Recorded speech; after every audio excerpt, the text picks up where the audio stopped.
Akashvani Kolkata FM প্রচার তরঙ্গে খবর পড়ছি ধৃতি সেন শর্মা। ভারত ও প্যারাগুয়ে অভিন্ন স্বার্থ সংশ্লিষ্ট বিষয়ে একযোগে কাজ করতে সম্মত হয়েছে। নতুন দিল্লিতে আজ প্রধানমন্ত্রী নরেন্দ্র মোদী এবং প্যারাগুয়ের রাষ্ট্রপতি সান্তিয়াগো পেনা তালাসুয়েসের সঙ্গে এক দ্বিপাক্ষিক বৈঠকে এ বিষয়ে মতৈক্য হয়। বাণিজ্য, প্রতিরক্ষা, স্বাস্থ্য ও কৃষি সহ বিভিন্ন বিষয়ে তাদের মধ্যে বিস্তারিত আলাপ আলোচনা হয়েছে। রাষ্ট্রসংঘের মতো বিভিন্ন আন্তর্জাতিক সংস্থায় কাজের ক্ষেত্রে অভিন্ন স্বার্থ সংক্রান্ত বিষয় আলোচনায় প্রাধান্য লাভ করে। বৈঠকের পর বিদেশ মন্ত্রকের পূর্বাঞ্চলীয় দপ্তরের সচিব পি কুমারন বলেন, ভারত ও প্যারাগুয়ে দুটি দেশই ডিজিটালাইজেশন, তথ্য প্রযুক্তি এবং জনসংযোগের মতো ক্ষেত্রে এই সহযোগিতা আরও বাড়ানোর লক্ষ্যে কাজ করতে অঙ্গীকারবদ্ধ। At the invitation of Prime Minister Shri Narendra Modi, President of Paraguay, His Excellency Mr. Santiago Peña Palacios, is on a state visit to India from 2nd to 4th of June 2025. This is the first visit of President Peña to India, and it is only the second visit by a President of Paraguay to India. The last visit was in 2012 by the then President. He is accompanied by a high-level delegation comprising ministers, members of parliament, governor of a province, and senior officials. উল্লেখ্য, এর আগে বিদেশমন্ত্রী S জয়শঙ্করের সঙ্গেও সাক্ষাৎ করেছেন প্যারাগুয়ের রাষ্ট্রপতি। সফরকালে তিনি রাষ্ট্রপতি দ্রৌপদী মুর্মু, উপরাষ্ট্রপতি জগদীপ ধনকরের সঙ্গেও দেখা করবেন। বুধবার প্যারাগুয়ে ফেরার আগে মুম্বাই সফর করবেন তিনি। প্রধানমন্ত্রী নরেন্দ্র মোদী আজ নতুন দিল্লির ভারত মণ্ডপমে আন্তর্জাতিক বিমান পরিবহন সংস্থা আইএটি এর ৮১তম বার্ষিক সাধারণ সভায় যোগ দিচ্ছেন। এই সম্মেলন শুরু হয়েছে গতকাল, চলবে আগামীকাল পর্যন্ত। বিশ্ব বিমান পরিবহন সংক্রান্ত শীর্ষ সম্মেলনে বিমান শিল্পের মূল বিষয়গুলি নিয়ে আলোচনা করা হচ্ছে। এর মধ্যে রয়েছে বিমান শিল্পের অর্থনীতি, আকাশপথের সংযোগ, শক্তিক্ষেত্রে নিরাপত্তা, দীর্ঘস্থায়ী বিমান জ্বালানি উৎপাদন ও উদ্ভাবনের মতো বিভিন্ন বিষয়। উল্লেখ্য, ৪২ বছর আগে ১৯৮৩ সালে শেষবার আইএটি এর শেষ বার্ষিক সাধারণ সভা অনুষ্ঠিত হয়। এবছরে জয়েন্ট এন্ট্রান্স অ্যাডভান্স পরীক্ষার ফল ঘোষণা করা হয়েছে। মোট ৫৪,৩৭৮ জন পরীক্ষার্থী এতে সফল হয়েছেন। এর মধ্যে ৯,৪০৪ জন ছাত্রী। শীর্ষস্থান দখল করেছেন আইআইটি দিল্লি অঞ্চলের রাজিদ গুপ্তা।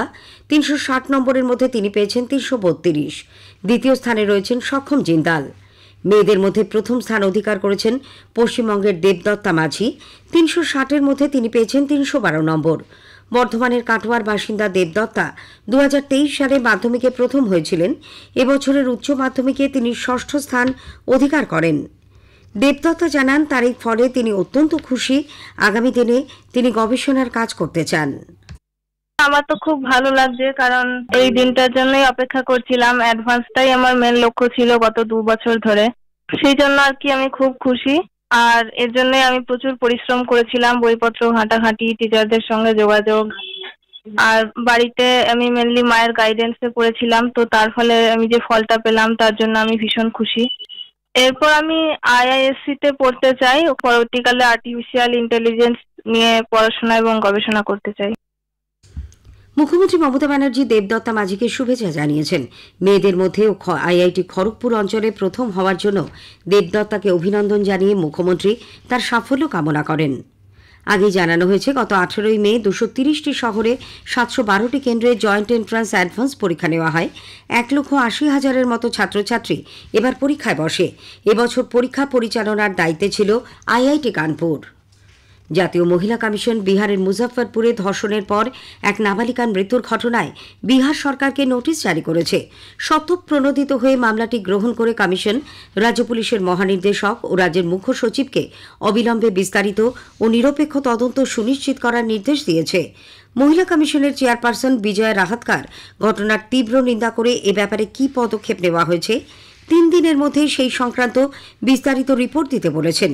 এই ঘটনায় গাফিলতির অভিযোগ করে কর্তব্যে অবহেলার জন্য দোষীদের বিরুদ্ধে উপযুক্ত ব্যবস্থা গ্রহণেরও আহ্বান জানিয়েছেন তিনি। উল্লেখ্য, ধর্ষিতা ওই নাবালিকা ৪ ঘণ্টারও বেশি সময় কোনোরকম চিকিৎসা ছাড়াই অ্যাম্বুলেন্সে পড়েছিল বলে অভিযোগ। এই ঘটনায় নিন্দার ঝড় ওঠে। বার কাউন্সিল অফ ইন্ডিয়া ঘৃণা ভাষণে অভিযুক্ত আইন শিক্ষার্থী শর্মিষ্ঠা পানলির গ্রেপ্তারি নিয়ে পশ্চিমবঙ্গ সরকার এবং কলকাতা পুলিশের কঠোর সমালোচনা করেছে। বার কাউন্সিল অফ ইন্ডিয়ার চেয়ারম্যান ও রাজ্যসভার সাংসদ মানন কুমার মিশ্র এক প্রেস বিবৃতিতে জানিয়েছেন, একটি ইতিমধ্যেই মুছে ফেলা সোশ্যাল মিডিয়া ভিডিওর জন্য তৎক্ষণাৎ ক্ষমা চাওয়ার পর শর্মিষ্ঠার গ্রেপ্তার ও বিচার বিভাগীয় হেফাজতে পাঠানোর ন্যায় বিচারের পরিপূর্ণ ব্যর্থতা ও মত প্রকাশের স্বাধীনতার উপর সরাসরি আঘাত। এক ভারত শ্রেষ্ঠ ভারত কর্মসূচির আওতায় কলকাতার রাজভবনে আজ তেলেঙ্গানার প্রতিষ্ঠা দিবস পালিত হয়। অনুষ্ঠানে বিভিন্ন বিশিষ্ট ব্যক্তি ও শিল্পীরা উপস্থিত ছিলেন। রাজ্যপাল ডক্টর সিভি আনন্দ বোস সকলকে শুভেচ্ছা জানান। প্রধানমন্ত্রী নরেন্দ্র মোদী দক্ষিণ কোরিয়ায় এবছরের এশিয়ান অ্যাথলেটিক্স প্রতিযোগিতায় ভারতীয় দলের সাফল্যের জন্য অভিনন্দন জানিয়েছেন। উল্লেখ্য, গুমিতে এই প্রতিযোগিতায় ভারত দ্বিতীয় স্থান অধিকার করেছে। ভারতীয় ক্রীড়াবিদরা মোট 24টি পদক জয় করে, যার মধ্যে রয়েছে 8টি সোনা, 10টি রূপো ও 6টি ব্রোঞ্জ পদক। এফএম প্রচার তরঙ্গে খবর আপাতত এই পর্যন্তই।